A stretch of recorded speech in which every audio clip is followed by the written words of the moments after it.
What is good, my beautiful black brothers and sisters, my brown people, and all my animated people? It's your girl, Charlie Hustle from Johannesburg, South Africa.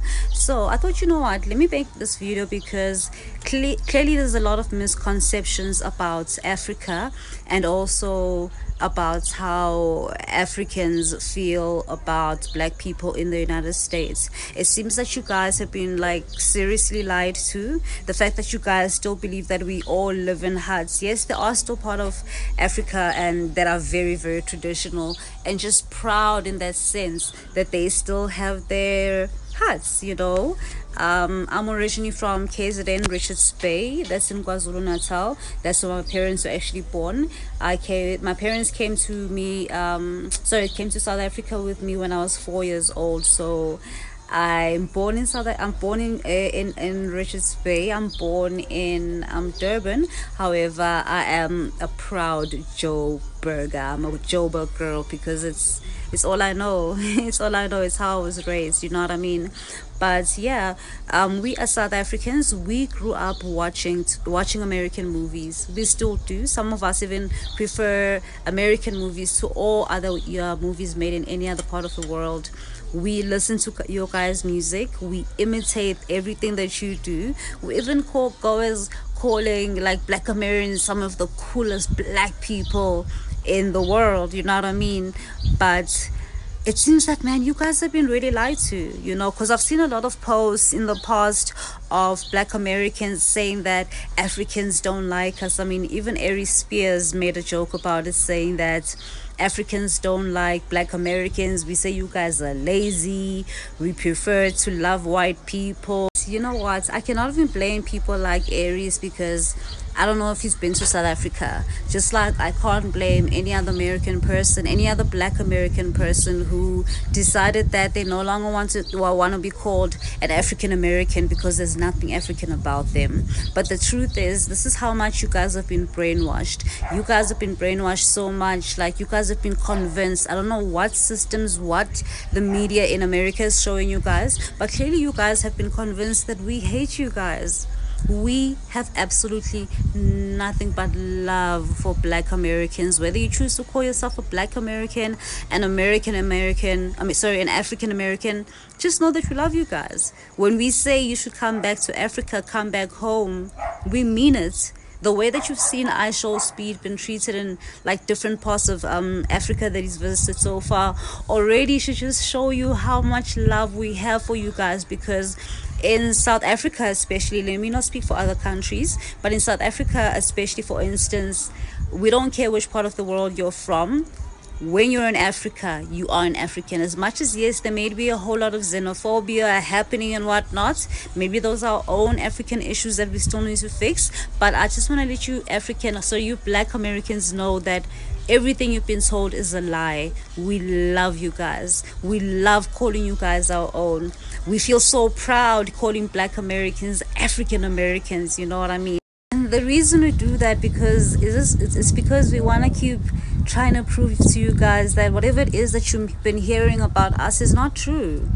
I've never in my whole entire life heard a single black person from Africa say that they resent or do not love black Americans. When we look at you guys and get inspired by you guys, it makes us feel like, if our black people, our African American, with all the terrible history that you guys have had, you've still been able to grow this American country into what it is. Hence, you're so proud to call yourself an American.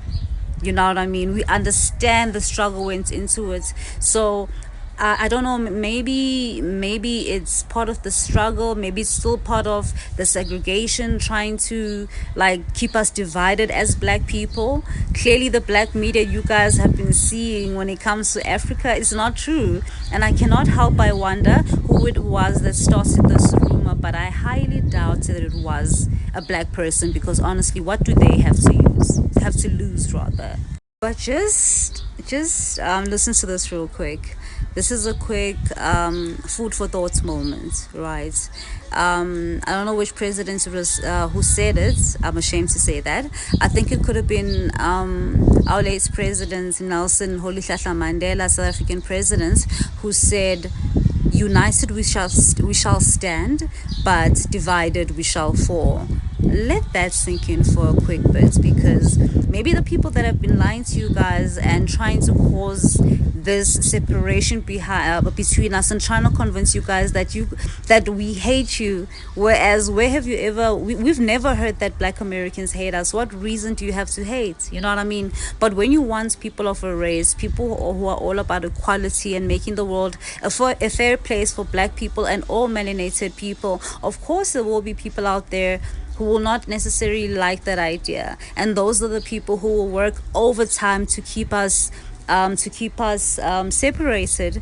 Even here in South Africa, we still have concentration camps. We still have parts of South Africa, even in the townships, where we know that, okay, if you want to find Sotho people in South Africa, this is the part that you go to. If you want to go to find Zulu people in South Africa, you go to about Dobsonville, your Sowetos. If you want to find people that speak, I think Sesotho, Tswana, Pedi, forgive me, I'm not sure which one it is, but those three are very similar.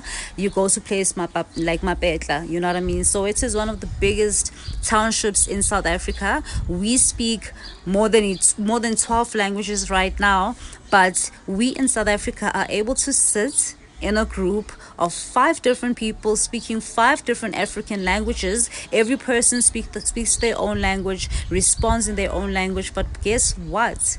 We are able to understand each other. But yeah, my point is, they obviously did that because they knew the power that we possess. When Nelson Mandela said in one of his famous speeches, he said, what did he say? United we shall stand, divided we shall conquer. Something to that effect. So why am I not remembering the exact words that he said? But I'm going to try to find the quotes and just put on the screen so you guys can read this yourselves as well. So he understood what it means to have unity. You know what I mean? There's a lot of things that we're still trying to fix about our country. We're trying to, just get better, man. We would honestly appreciate a little help from the rest of the world. Shout out to Spee for finally opening this conversation. You know what I mean?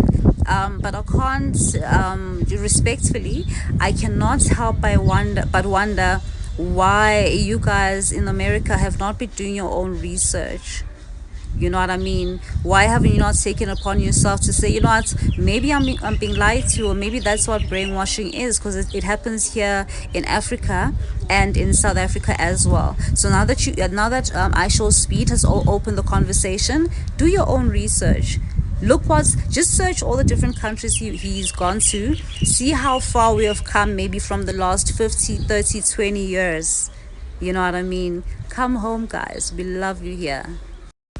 I like to say this a lot because it's something I really believe. Do you know that sometimes people will tell you how much, or people will sometimes hate you because they know how much other people love you. Now, as an African American, you guys own and dominate the music industry in almost every single genre. The entire world is watching. But unfortunately, clearly, the world is not watching South Africa as much as we are watching you.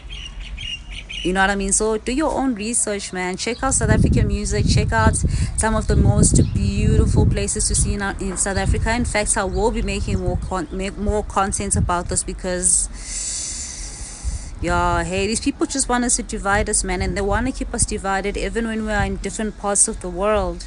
Like, how crazy is that? Imagine as a young American person, or even as a 30-year-old or 40-year-old, growing up your life being taught that Africa is nothing but huts, only for you to find out later that Africa has beautiful architecture. Imagine being brought up all your life told that Africans in Africa hate you guys. That is such a lie. We love you guys so much.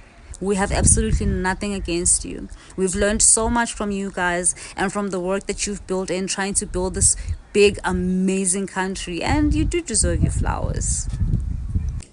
Okay, I'm almost done. This is the last thing I want to say, I promise. But think about this real quick. Here's a little food for thought that I'd like to leave you guys with. Remember the speech that Nelson Mandela made when he said that our biggest fear is not that we are inadequate, but our biggest fear is that we are powerful beyond measure. I strongly believe that when Nelson Mandela said that speech, he wasn't just talking about our biggest fear as black people. He was also talking about our enemies, our oppressors' biggest fear, the people that don't want to see us united as black people, their biggest fear is not that we are inadequate. Their biggest fear is that we are more powerful beyond measure. You know what I mean? So that is the reason why they knew that we need to keep black people separated, segregated. We need to make sure that they hate each other, because if these people come together, we are in trouble.